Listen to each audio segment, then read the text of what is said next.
Today, we are talking about a very important topic of burnout. Are you experiencing burnout and how can you best avoid it? Look, first, acknowledge that it's there.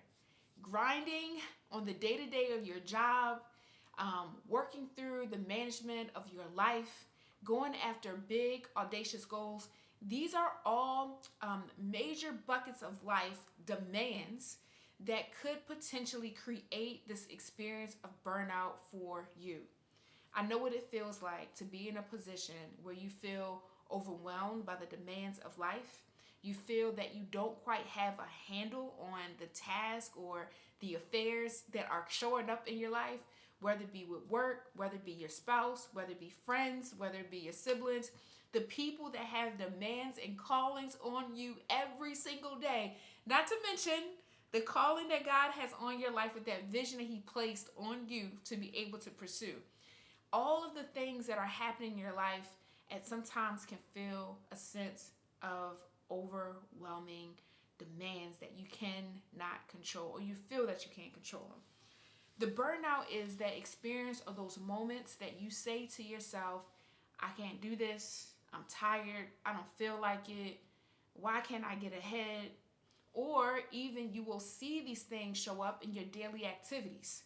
You hit snooze not once, but twice, maybe even 3 times. You decide that you want to be alone versus being around other people. You're in a sense of isolation. You can't quite get the energy or enough rest to do anything. You feel stressed because your brain is like full of all the things that you have to do, all the things that you have to tackle. You feel a sense of fog. You feel that there is nothing more that you can give. Your tank is at empty and there's nothing more you can do. These are all things that are going to come up when you're doing things that you've never done before. I'm all about going after big, audacious goals, and I understand the pressures of life that come along with going after these things. But I realize that if I don't acknowledge or I don't stop this burnout that I'm experiencing, that it can worsen, and it can worsen for you too. This burnout that you have is something that can be stopped, it can be handled, and it can be managed. This past week, I found myself in countless positions of just feeling like I didn't have any more to give. My body, said, "Hey, you need to slow down. You need to stop." It told me on Wednesday. I was like, "No, I gotta keep pushing. I got this thing I gotta do. I gotta finish it.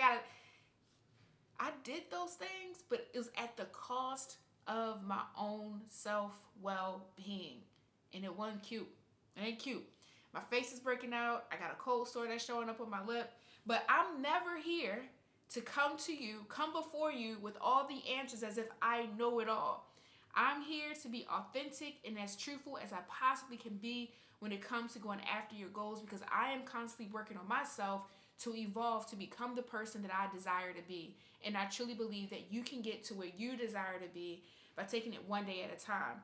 But everything is not going to be easy. Everything is not going to be just a red carpet that's thrown out for you because you said you want to do this thing, right? Saying that you want to create an investment portfolio, saying that you want to get your first home, saying that you want to start that business, saying that you want to write that book. The red carpet is never going to be laid out. The world is going to test you just to see how bad you actually want it. But in order for you to get these things that you desire, you have to be able to self-manage. This week, I didn't manage myself that well. I'm okay with that because I acknowledge it and I know what I need to do to recover. I acknowledge that I went over and above and beyond what I typically can do because I have so many things that are coming up, right? This week, it was beyond measure of what I really, really wanted to experience. But I want you to know that these thoughts of feeling of self-doubt and overcoming, these can all be turned around, right? I'm going to give you some tips and tactics that can help you to overcome the burnout that you may be experiencing. But let me first start out with explaining just a definition of what burnout is. I've explained what it can feel like. I explained the thoughts that you might have, but like really, really what is burnout? So let me break this down for you a little bit. Burnout is a state of emotional, physical, and mental exhaustion. all of the things. It is caused by excessive and prolonged stress that shows up in your life, and it occurs when you feel exhausted, overwhelmed, emotionally drained, and unable to meet the constant demands of life. That is burnout. And when you recognize these signs, you recognize the signs of burnout, you will start to be able to manage your stressors more easily, while at the same time identifying the steps that you need to take can be a crucial effort in order for you to overcome it, right? So I know when burnout is coming up and seeping in my life, I know because of how my body reacts, I know because of how I feel, and I know because of the words that I start using on a regular basis just aren't like me, right? I want to show up as this person that can go and do these big, audacious, great things. And by no means, it ain't false. Like, it's truth. I'm doing these things. But there's certain practices and habits that I have to maintain and I have to create in order to achieve them. And I want you to acknowledge that you too will need to be able to create or need to create habits and methods to overcome and prevent burnout. So let me go through a couple of these to guide you through it. So number one, acknowledge the fact that you feel a sense of burnout. That's the first thing I want you to do. Because when you are burned out, you may get to a point where you're saying, I'm not doing this anymore. And this could be the very first thing, or maybe the last thing you picked up, or the thing that you decided to do, and that might be your goals, because your priorities might be your family or your job. And so you choose to focus on those things because those are like your table stakes. Those are like your must-dos in life. But I don't want you to give up on the goal or give up on the thing that you've been pursuing or seeking to pursue that may be different from what you do in your regular life, day to day, right? So the first thing people give up when they're feeling burnout is the thing that is not a table stakes. But do not give up on it. Don't give up on it. We're going to work through it. We're going to push through it. And I'm going to continue to give you some advice and directions on how to do it. Now, number one is it is possible for you to overcome it.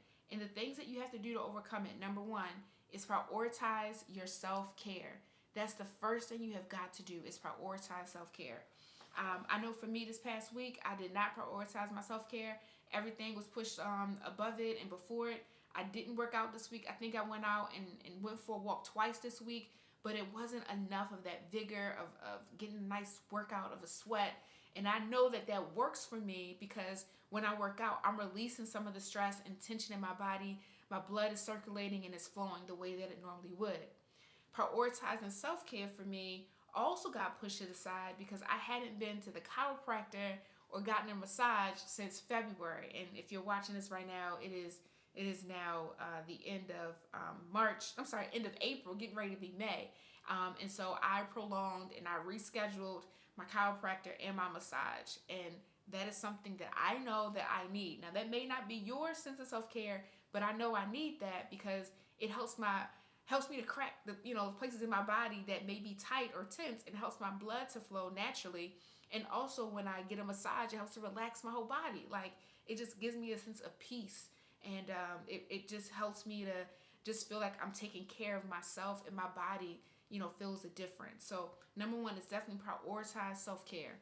Number two is understand your non-negotiables. What are the things in your life that you need every single day in order to show up as your best self?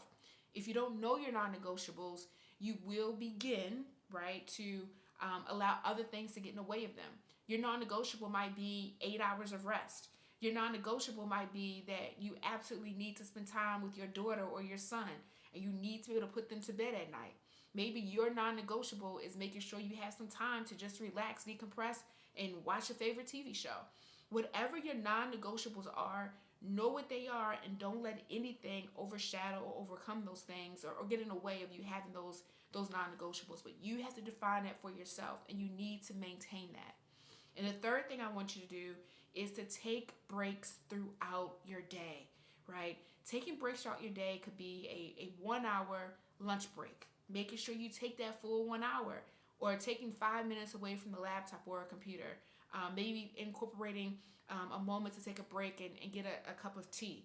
Whatever that break is, you need to incorporate it within your day so that you have the opportunity just to step away from the demand, step away from what you're working on so that you can recharge and recenter yourself, right? It's so, so important.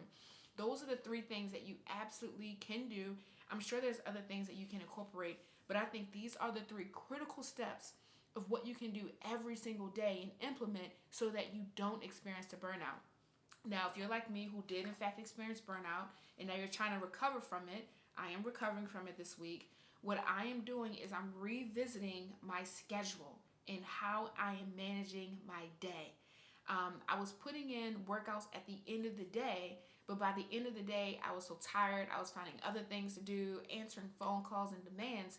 But I know for me, working out in the morning, super early, like 5 a.m., like that is a sweet spot for me to get up and work out for an hour and I have all the energy that I need through the rest of the day versus saying to myself, man, I'm getting up early, I'm working on my business before I start my work day, which is good, right?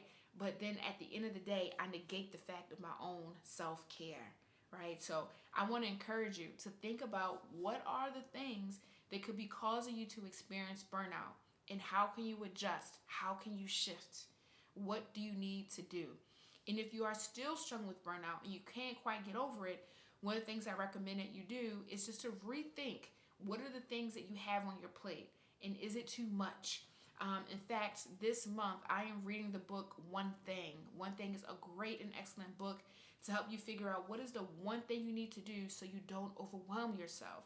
And I think by the time I got to the chapter in the one thing that literally said focus on the one thing, I realized that I may be overwhelming myself with too many things to do in a given day, right? Three things. Prioritize those three things that you want to do for the day. Focus on that, and that's it. But just know that what's the one thing that is absolutely needs to be done as your non-negotiable. And whatever you decide is that one thing, focus on that and let that be it. Like that's the lesson for myself today. Take whatever lesson you can from this video. If this video helped you, like, share, subscribe, tell a friend and tell a friend. And just remember that it is important for you to prioritize yourself. If you need tools to help and guide you along the way, my one-day daily execution planner is definitely my recommendation on what you can do to get after your big audacious goals. But whatever you plan in it, stay true to it and prioritize your self-care in the midst of it. And then the other piece I have is a book that I've written. It's called Goal Crusher, The Ultimate Guide to Achieve Your Big Audacious Goals. This book breaks down all the things that I did to execute the goals that I was able to accomplish in 1 year. I'll just tell you real quick. In 1 year, I actually flipped a single family home. I purchased and invested in a restaurant. I purchased a 4-unit/5-unit building, lived in one unit, rented out the others. And then in fourth quarter, I created the brand one day.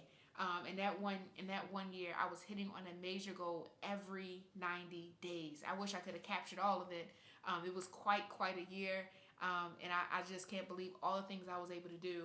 So I wrote it out in the book so that you can understand not necessarily of what you need to do in a single year, but what are some of the tactics and tricks and methods that I use to execute at a high level.